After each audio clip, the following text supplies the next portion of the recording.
आमरण उपोषण करतच मुंबईकडे रवाना होणार मनोज जरांगेंचं वक्तव्य। 7 महिने दिले, आता आर पारची लढाई। जरांगेंचा एल्गार।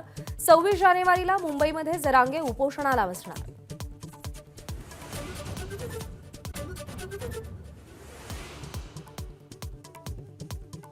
मराठा आरक्षणासाठी बलिदान दिलेले बांधव डोळ्यासमोर। पत्रकारांशी बोलताना जरांगे भाऊक। सरकारच्या दारात मरण आलं तरी पण चालेल, पण मागे हटणार नाही, जरांगेंचं वक्तव्य। जरांगेंचे डोळे पाणावले।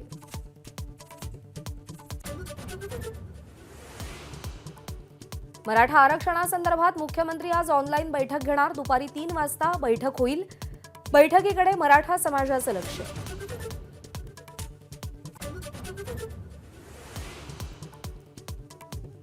राष्ट्रवादी काँग्रेस पक्षाची आज विधिमंडळात सुनावणी। अजित पवार गटाच्या वतीनं फेरसाक्ष दिली जाणार।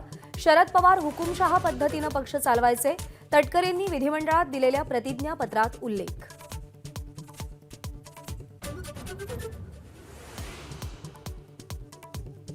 आमदार रोहित पवारांना ईडीचं समन्स। रोहित पवारांना 24 तारखेला चौकशीसाठी बोलावलं। काही दिवसांपूर्वी बारामती अॅग्रोवर ईडीची छापेमारी।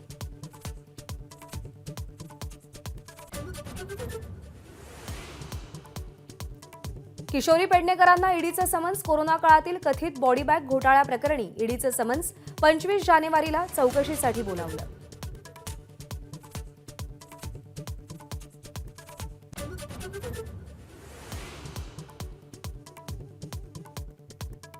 आज रामाची मूर्ती गर्भगृहामध्ये विराजमान होण्याची शक्यता।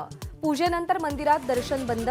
22 जानेवारीला प्राणप्रतिष्ठेनंतर 23 जानेवारीला सर्वसामान्यांसाठी राममंदिर खुलं होणार।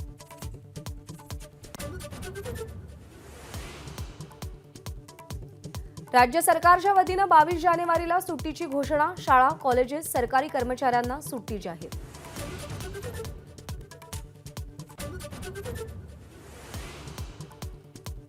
सोमवारी शेअर मार्केट बंद राहणार, तर आज नियमित शेअर बाजाराचे व्यवहार सुरू राहतील।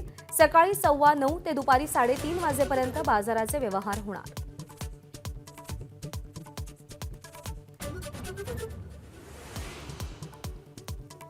एबीपी माझाचं राम संमेलन उत्साहात संपन्न। मशिदीचा कलंकित ढाचा पाडणं हेच अंतिम ध्येय होतं, फडणवीसांचं वक्तव्य। अनेक कारसेवकांनी थरारक अनुभव मांडले, तर अनुराधा पोडवालांसह रामनामाचा सांगीतिक जप।